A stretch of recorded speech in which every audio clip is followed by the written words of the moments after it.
오늘은 누가복음 14장 말씀을 중심으로 강권하여 데려다가 내 집을 채우라 라는 제목으로 은혜를 나누려고 합니다. 성도에게는 여러 가지 사명이 있습니다. 그 중에 가장이라는 단어를 앞에 쓰면서까지도 중요한 사명이 뭐냐면 전도입니다. 전도, 기도, 말씀, 여러 가지 신앙생활에 중요한 요소들이 많이 있는데 그 중에 가장이라고 하는 단어를 써도 괜찮을 만큼 중요한 사명이 바로 전도입니다.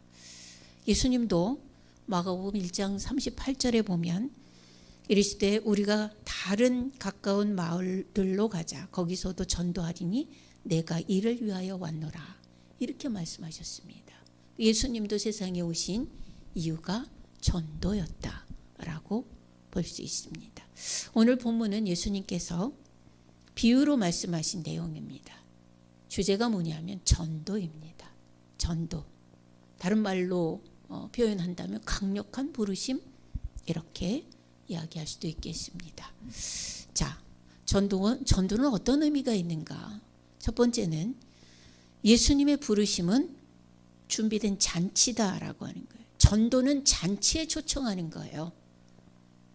노동의 현장에 초청하는 교회는 인력 사무실이 아닙니다.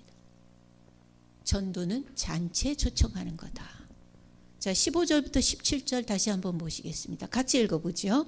함께 먹는 사람 중에 하나가 이 말을 듣고 이르되 무릇 하나님의 나라에서 떡을 먹는 자는 복되도다. 이르시되 어떤 사람이 큰 잔치를 베풀고 많은 사람을 청하였더니 잔치할 시각에 그 청하였던 자들에게 종을 보내어 이르되 오소서 모든 것이 준비되었나이다 하며. 예수님의 부르심은 뭐예요? 하나님의 나라에서 떡을 먹는 잔치다. 떡을 먹는 잔치다. 그리고 큰 잔치예요. 그냥 몇 명이 모여서 차 한잔하는 정도의 잔치가 아니라 진짜 완벽하게 갖추어진 커다란 잔치다라고 하는 거예요. 많은 사람이 초청을 받았다 이렇게 얘기를 하죠. 그리고 중요한 것은 뭐냐면 음식이 모자라거나 이렇게 많은 사람이 오기 때문에 비용을 절감하기 위해서 이렇게 하는 잔치가 아니라 아주 완벽하게 준비된 화려한 큰 잔치다라고 하는 거예요. 그런데 여러분, 예수님의 부르심은 그래요.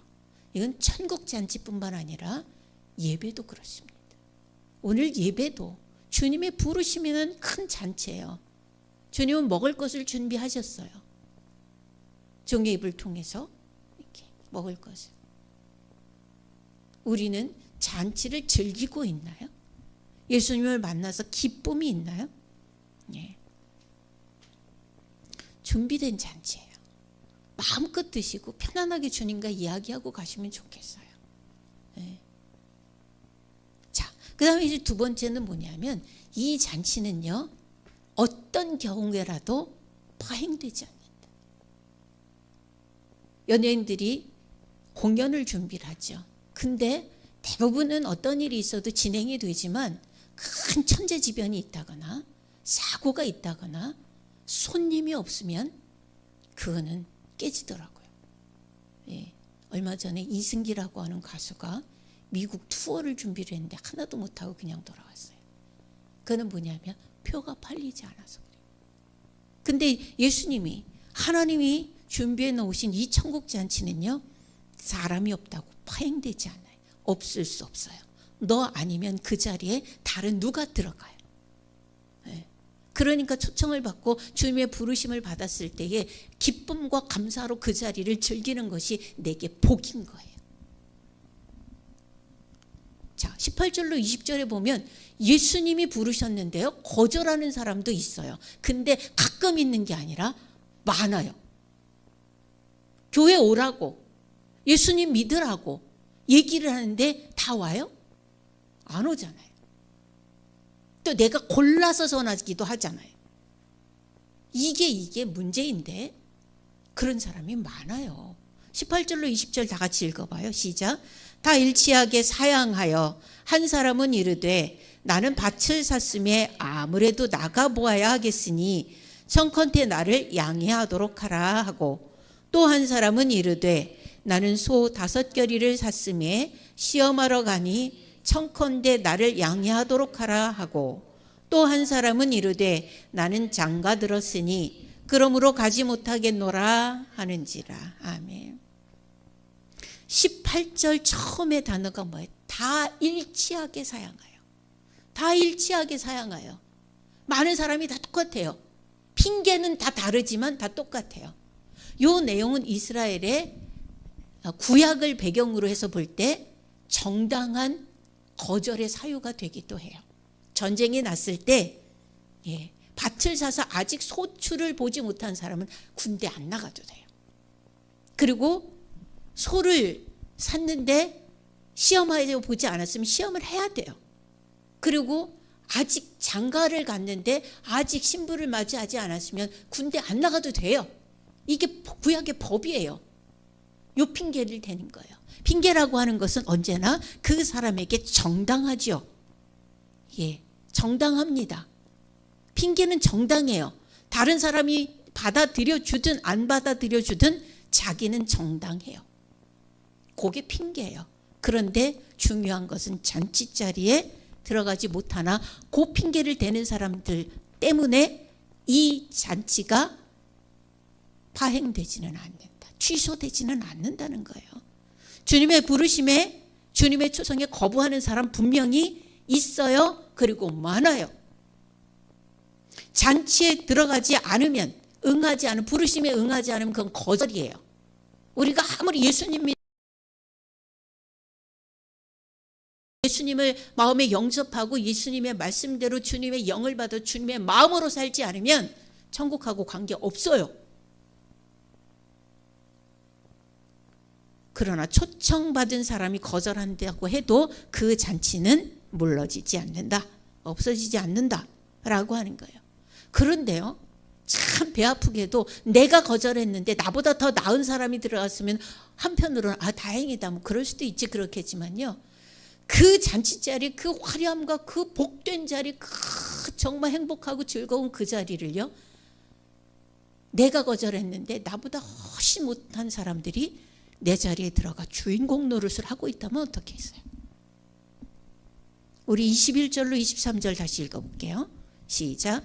종이 돌아와 주인에게 그대로 고하니 이에 집주인이 노하여 그 종에게 이르되 빨리 시내의 거리와 골목으로 나가서 가난한 자들과 몸 불편한 자들과 맹인들과 저는 자들을 데려오라 하니라. 종이 이르되 주인이여 명하신 대로 하였으되 아직도 자리가 있나이다. 주인이 종에게 이르되 길과 산 울타리로 나가서 사람을 강권하여 데려다가 내 집을 채우라. 아멘. 내가 안 갔어요. 먼저 손님으로 초대되어질 만한 사람들을 초대했어요. 근데 그들이 다 일관되게 일치하게 사양해서 못 가겠네 라고 얘기를 해요. 자, 근데 누가 채워요? 근데 누가 채워요? 가난한 사람들, 몸 불편한 사람들, 맹인, 저는 자들. 자, 이거는요, 지금 누가 복음을 통해서 말하는 건 뭐냐 하면 유대인들, 바리새인들, 서기관들, 제사장들 이런 사람들을 대상으로 얘기를 해요. 근데 그 사람들은 얼마나 자기의 자존감이 높은 사람들이에요. 영적인 자존감이 상당히 높은 사람들이에요. 제사장이라고 하면 대제사장, 제사장 이런 사람들은 민족의 대표자들이잖아요. 반장 정도가 아니에요. 근데 예배를 집전할 수 있는, 지금 이렇게 많은 목사님들 게임도 안 될 정도로 영적인 권위를 대단히 가지고 있는 그런 사람들이에요. 바리새인들은 또 어때요? 와, 자기들의 오름과 그런 거룩함은 누구도 따라올 수 없다라고 확신을 갖고 사는 사람들이에요. 자, 서기관, 바리새인, 제사장들 이런 사람들은 뭐예요? 다 사람들의 지도자급, 그리고 굉장히 고매하고 우아하고 상위 클래스에 있는 사람들이라고 얘기할 수 있어요. 그런 사람들을 불렀어요. 그런데 그들이 일치하게 사양하여 거절해요. 그럼 누가 들어가냐 하면 가난한 자들, 저는 자들, 맹인들, 병신들이 다 들어가는 거예요. 그걸 이제 자기는 유리벽 밖에서 보는 거예요. 영적인 유리벽 밖에서 보는 거예요. 예. 자, 상상 못할 사람들이 자기 자리에 들어가 주인공이 되어져서 모든 권세를 다 누리고 모든 축복을 다 누리고 모든 기쁨을 다 누리고 이렇게 하는 거예요. 예수님의 부르심을 받는 사람들은 예수님이 부르시는 그 천국 잔치는 누구나 들어갈 수 있어요. 그런데 누구나 들어갈 수 있지만 절대 맛보지 못하는 사람들도 있다라고 하는 거예요. 24절에 보면 내가 너희에게 말하노니 전에 청하였던 사람은 하나도 내 잔치를 맛보지 못하리라 하였다 하시니라. 천국은 가난한 자들도 들어갈 수 있어요. 내 지갑이 비어있는 자도 천국은 들어갈 수 있어요. 몸 불편한 자도 들어갈 수 있어요. 맹인과 저는 자들도 들어갈 수 있어요. 부르심에 응하는 사람은 누구든 다 들어갈 수 있어요. 예수님 믿어라. 그럼 천국 간다. 그래? 갈 수 있는 거예요. 근데 아무리 지도급의 사람이라고 할지라도 예수님 안 믿으면 하나님 나라에 들어갈 수 없어요. 하나님이 주시는 특별한 복을 받을 수가 없어요. 그냥 자기가 노력해서 그냥 빡빡거리며 사는 일반 그런 인생은 살 수 있어요. 성공도 할 수 있죠. 네. 사법고시도 패스할 수 있어요. 의사도 될 수 있어요. 뭐 정치인도 될 수 있어요. 그러나 하나님의 축복은 없어요. 예. 부르심에 거절한 사람은 그 자리가 자기보다 훨씬 못한 사람에 의해서 채워지는 것을 보게 될 거예요.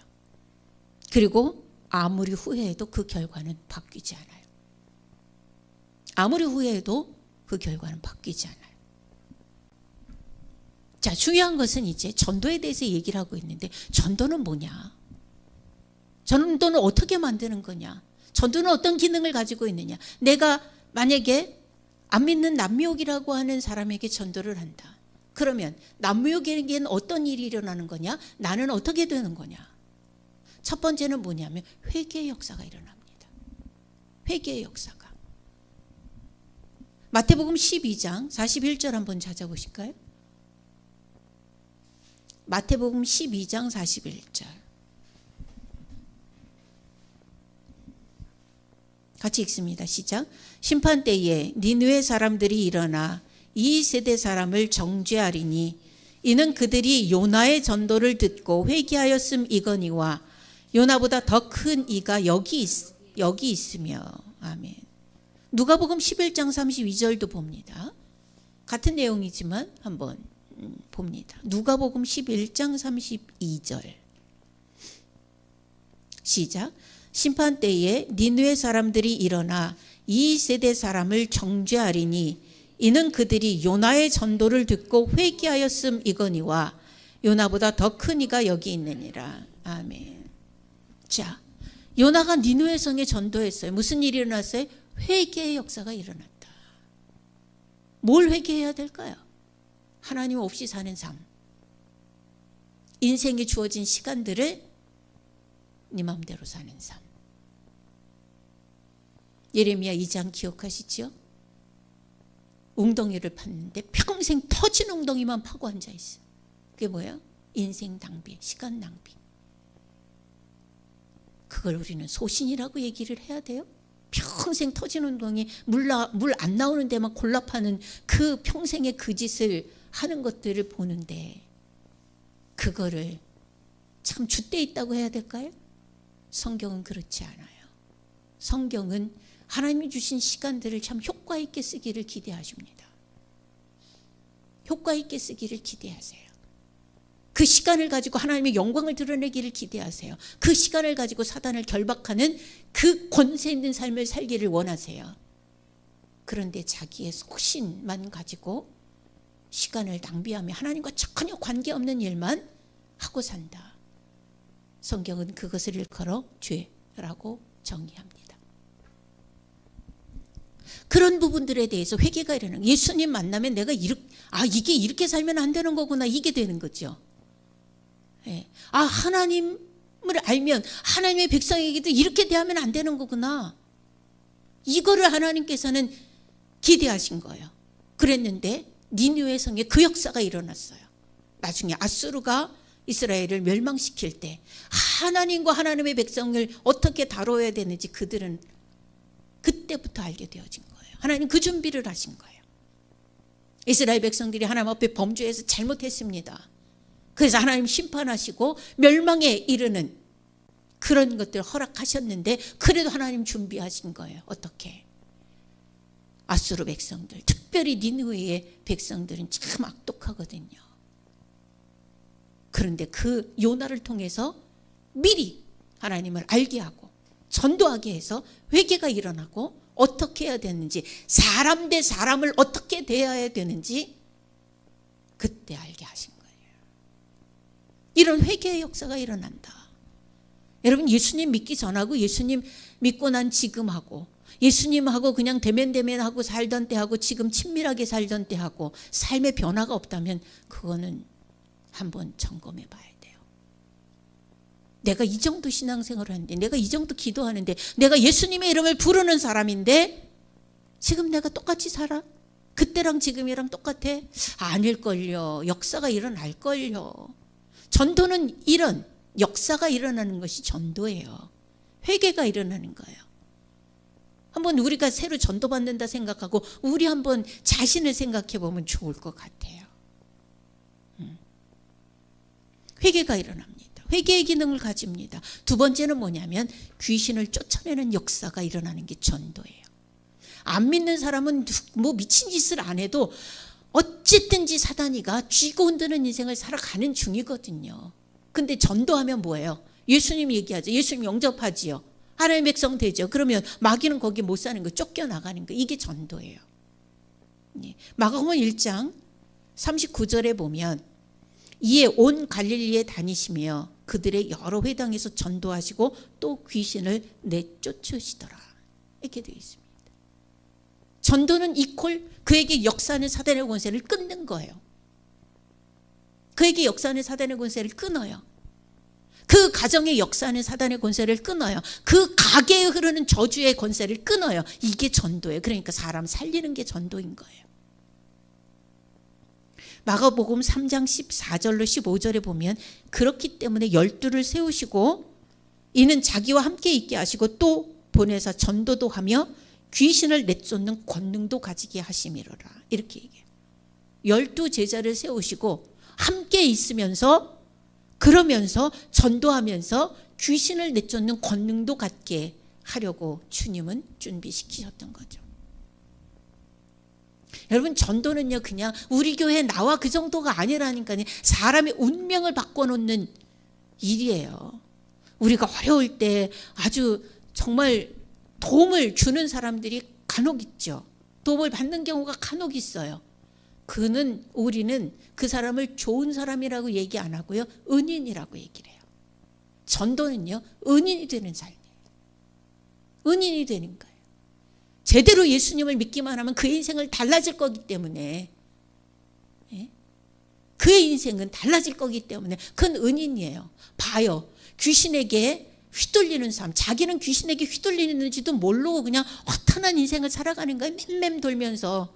여러분, 옛날에 우리 어렸을 때 풍뎅이 잡아서 갖고 놀던 거 기억하시나요? 풍뎅이 잡아서 고개를 막 돌리면, 끊어지지 않게 막 돌려놓으면 얘가 아파서 그런지 방향 감각을 잃어서 그런지 그거를 고개를 막 돌려갖고 뒤집어 놓으면 그냥 온 마당을 다 쓸고 다녀. 맹맹맹맹 하면서 막 쓸고 다녀. 예수님 없는 사람은 꼭 그런 것과 같아요. 그냥 거기서 맴맴 도는데 그 고통과 괴로움 속에서 그 인생을 그렇게 살고, 그렇게밖에 못 풀어요. 왜? 하늘의 지혜가 없으니까. 그렇게밖에 못 풀어요. 그렇게밖에 못 살아요, 그 사람들은. 근데 예수님이 들어가면, 성령님이 임하면, 천국의 소망을 가지면 삶은 달라지는 거거든요. 그러니까 그에게 전도를 하는 거는, 마음은 주인이 하나인데 예수님이 들어가면 그 인생 가운데 주인이 됐던 마귀는 쫓겨나가는 거잖아요. 예수님을 이길 수는 없어요. 왜? 예수님 사망의 권세를 이기셨으니까. 사단의 권세 중에 제일 강력하고 이길 수 없는 권세가 사망의 권세가 있는 거거든요. 그런데 고린도전서 15장에 뭐라고? 사망아 너의 쏘는 것이 어디 있느냐 그랬어요. 부활은 그런 겁니다. 사망을 깨고 이기신 거잖아요. 사망이 예수를 못 가둔 그날이 부활의 날인 거잖아요. 네. 전도는 한 사람의 인생을 바꾸는 일이에요. 귀신의 소문나기에서 빼내오는 일이에요. 그러니까 능력이 필요해요. 그래서 전도는요, 기도해야 해요. 기도하게 하는 기능을 가져요. 골로새서 4장 2절로 4절에 보니까 기도를 계속하고 기도에 감사함으로 깨어 있으라. 또한 우리를 위하여 기도하되 하나님이 전도할 문을 우리에게 열어주사 그리스도의 비밀을 말하게 하시기를 구하라. 내가 이 일 때문에 매임을 당하였노라. 그리하면 내가 마땅히 할 말로서 비밀을 나타내리라. 뭔 얘기예요? 전도할 수 있도록 너희들이 나를 중보해서 기도해라. 기도해야 그 문을 열고 내가 기도해 줘야 내가 예수를 제대로 얘기할 수 있고 그리스도라 선포할 수 있다. 기도해 줘라. 전도는 능력이 필요해요. 기도가 필요해요. 기도하고 가는 거예요. 가서 이렇게 살지 말자. 예수님 안에 들어가면 달라질 수 있어. 우리 매미가 맴맴거리고 돌듯이, 풍뎅이가 맴맴거리고 돌듯이 그렇게 이 여기에서 맴맴 도는 그런 인생이 아니라 활개를 펴고 어깨를 펴고 세상을 바라보고 정복하고 다스림이 무엇인지, 그 삶이 어떻게 다른 것인지, 여기에서 어떻게 해방되어질 수 있는지 우리의 힘으로는 안 되지만 한번 기대하고 주님께 걸어 나가보자. 이게 전도예요. 인생이 달라져요. 예, 인생이 달라져요. 예수님 그 이전부터 전도는 역사상 계속 진행되어져 왔거든요. 계속 진행되어져 왔어요. 그런데 개인 전도도 있어요. 교회도 교회로서의 색깔을 가지고 전도를 해요. 자, 그러면 개인 전도는 뭐 사람 얼굴 다른 것처럼 종류도 많아요. 중요한 것은 개인 전도는, 교회도 전도는 중요한 공통 분모는 뭐냐면 예수가 그리스도이심을 얘기하고 예수님을 믿으면 천국 간다라고 하는 이 공통 메시지를 가지고 있어요. 그런데 우리는 지금 교회들이 전도를 할 때 어떤 특징들을 가지고 있었는지 교회별로 그 특징을 한번 살펴보면 좋겠어요. 세상에 있는 모든 교회가 전도해요. 전도 안 하는 교회는 없어요. 전도의 방법은 진짜 여러 가지예요. 먼저 예루살렘 교회를 생각을 해보면 예루살렘 교회의 구성원들은 특징이 어떤가? 예루살렘 교회에 모였던 구성원들은요, 그들은 목격자들이에요. 예수님의 십자가 사건을 직접 목격했어요. 예수님의 부활을 목격했어요. 예수님의 승천을 목격했어요. 승천하시던 예수님의 그 메시지, 음성을 들었어요. 그 목격자들이에요. 직접 예수님께 말씀을 듣고 배운 자들이에요. 그래서 그들의 전도의 특징은 뭐냐 하면 로마의 핍박과 예수님을 죽였던 그 지도자급들에 대하여서 담대하게 예수님을 그리스도라 선포하는 그런 담대함이 특징이 있었어요. 거기다가 예수님 예수님 부활하시고 난 다음에 그런데도 불구하고 겁났잖아요.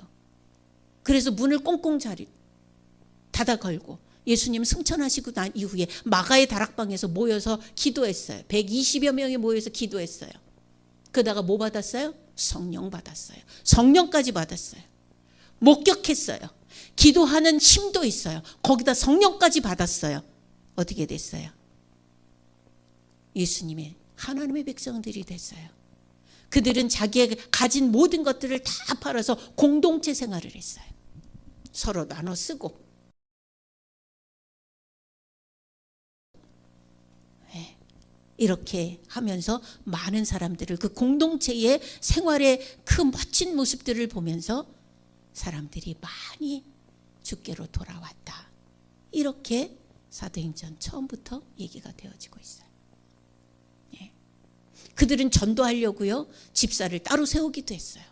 그게 7집사예요. 12명의 제자가, 가룟 유다 죽고 마띠아가 들어갔으니까요, 12명의 제자가 전도에 전념하려고 이 공동체 생활의 행정이나 이런 모든 것들을 다 집사님들에게 맡기고 전도하는 데 전념하려고 그런 포커스를 가지고 있던 교회이기도 해요. 또 예루살렘 교회는 사도행전 6장에 보면 스데반의 일이 벌어지죠. 아주 처참하게 죽어요. 그래서 거기에 있던 많은 사람들이, 믿는 사람들이 각처로 다 흩어져요. 그래서 각 지역에 개척교회를 세우는 일들도 본의 아니게 감당했던 그런 교회가 바로 예루살렘 교회예요. 그때 세워졌던 교회가 어디냐면 사마리아 교회예요. 누가 들어갔냐면 빌립이 들어갔어요. 그 사마리아 교회의 전도 특징은 뭐냐면 성경 공부예요. 말씀을 읽는 사람들을 보면서 그 말씀이 무슨 말씀인지 아냐? 모르겠는데 그냥 읽어요. 그거는 이걸 얘기하는 거야. 이렇게 빌립이 가르치고 세례 주고 이런 일들이 벌어져요. 사마리아 교회는 성경 공부의 특징이 있어요. 그리고 빌립이 사마리아 지역에 들어가 보니까 사마리아 8장에 보면, 사도행전 8장에 보면 그 지역에 온갖 병들이 가득했더라 이렇게 되어져 있어요. 근데 예수님의 이름으로 기도했더니 다 나아가는 거예요. 신요와 성경 공부의 특징이 있어요. 여러분 안디옥 교회를 기억하시나요? 안디옥 교회. 이 교회는요, 처음으로 선교사를 파송한 교회예요. 선교사가 누구예요? 바울이에요. 예, 선교사를 파송하는 교회. 이 교회는 정말로 바울과 사역을 협력하면서 참 조화를 잘 이루었던 그런 교회예요. 그리고 이 교회는 그 선교비, 전도비를 꾸준하게 끝까지 제공했던 그런 교회예요. 이런 전도를 하는 경우도 있어요. 안디옥 교회는 선교사를, 전도자를 파송하는 교회로서의 특징을 잘 가지고 있어요. 사도행전 16장에 보면 빌립보 교회가 세워지는 과정이 나와요. 빌립보서도 기억을 해보시면 그들의 신앙이 얼마나 신실했는지 기억할 수 있을 거예요. 빌립보 교회는 성령의 인도에 참 순종하는 교회였어요. 바울이 빌립보 지역에 들어가서 이제 먼저 기도하려고, 안식일이 됐어요. 기도하려고 기도처가 있는가 찾아서 돌아다니다가 여자를 하나 만나요. 옷감장사 여자 루디아라는 사람을 하나 만나요. 그런데 둘이 만나자마자 눈이 맞았어요.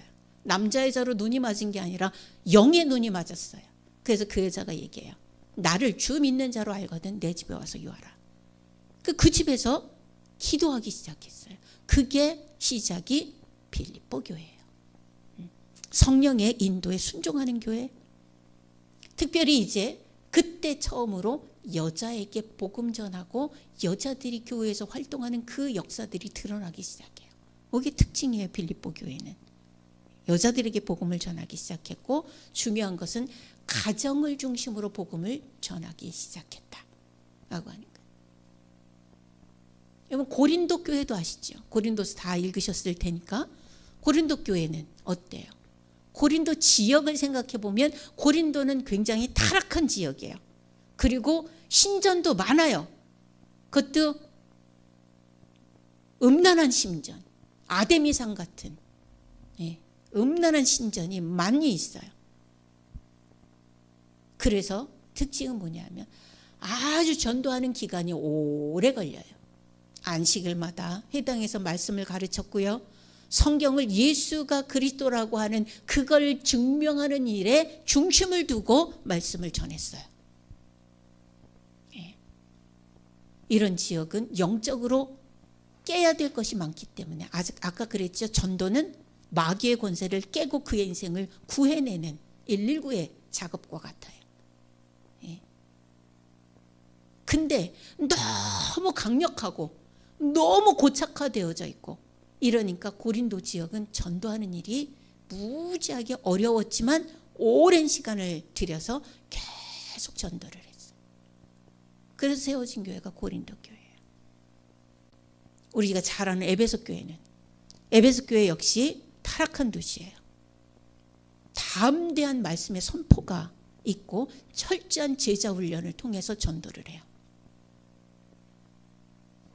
에베소 교회는 정말 바울이 정성 들여서 이 전도 여행 중에 금방 전도하고 가고 금방 전도하고 가고 한 달 반이면 떠나가고 이러는데 여기는 2년 반이나 머무르면서 전도했던 교회가 에베소 교회예요. 이런 교회마다 전도의 특징이 있어요. 그들이 전도받은 특징도 있고 그들이 전도한 특징도 있어요. 다 달라요. 우리 교회도 역시 특징이 있어요. 나가서 하지 못하지만 학교를 통해서 다음 세대를 기도하면서 세워가는 이 일들을 하고 있어요. 아이들이 지쳐있고 올해는 특별히 더 그렇죠. 지쳐있고 그러면 목사님들이 수업 많이 하시잖아요. 목사님들이 바깥에서 들으면 너희들의 미래가 얼마나 밝은지 아냐. 하나님의 세상에 들어오면 너희는 주인공들이다. 이렇게 하면서 말씀을 하세요. 수업인데 우리는 그런 장들을 만들어 놓는 거죠. 그러나 우리 개인의 전도도 신경 써야 된다 라고 하는 거예요. 자, 다시 결론적으로 본문으로 들어가서 우리 한번 돌아봅시다. 주목해 보아야 될 것이 있어요. 23절 같이 읽습니다. 누가복음 14장 23절 시작. 주인이 종에게 이르되 길과 산 울타리가로 나가서 사람을 강권하여 데려다가 내 집을 채우라. 다시 한번 읽습니다. 시작. 주인이 종에게 이르되 길과 산 울타리가로 나가서 사람을 강권하여 데려다가 내 집을 채우라. 아멘. 종된 우리의 사명은 물론 천국 잔치에 함께함을 전제하고 그 잔치 자리에 손님을 채워야 하는 거예요. 손님을 채워라. 초청했던 사람들 아무도 안 와. 그렇다고 안 오네. 많은 것이 아니라 주님은 우리에게 오늘 이 아침에 이후로의 삶 가운데 해야 될 일들을 명령하고 계세요. 뭐라고요? 강권하여 데려다가 내 집을 채우라. 오늘 말씀의 중심입니다. 강권하여 데려다가 내 집을 채우라. 여러분, 우리가 다시 한번 눈을 들어 전도에 힘을 더해 봐야 되겠습니다. 주님의 명령입니다. 강권하여 데려다가 내 집을 채우라. 잔치는 이미 벌어져 있고 예수님 안에 들어오면 주님이 약속하신 복이 준비되어져 있어요. 우리가 생각하는 그 사람들은 아직도 사단이 휘두르는 그 품 안에서 절절거리고 살아가고 있어요.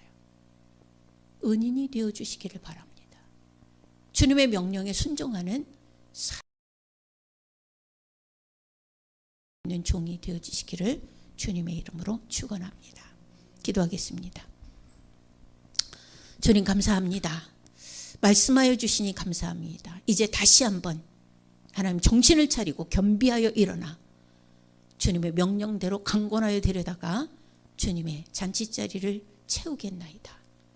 주님 기뻐하여 주시고 주님 정말로 유대인들이 그랬던 것처럼 바리새인들이 그랬던 것처럼 서기관들이 그랬던 것처럼 제사장들이 그랬던 것처럼 예수님을 보이콧하고 그리고 자기들끼리 나아가 딴짓하다가 저는 자, 병신들, 가난한 자들 그들이 모여 주님과 잔치하는 모습을 볼 때 천국 아닌 다른 곳에서 어두운 데서 이를 갈며 눈물을 흘릴 그런 모습들을 상상하며 우리가 주님 기뻐하시는 아름다운 영혼들을 데려다가 주님의 전을 채울 수 있고 하나님의 전을 채울 수 있는 힘을 허락하여 주옵소서. 지혜를 주시고 눈을 열어주셔서 누구에게 복음이 전해져야 될지 사람 가리지 않고 주님의 부르심의 음성을 대신할 수 있는 성도들 되어지게 하옵소서. 예수 그리스도 이름으로 기도하옵나이다. 아멘.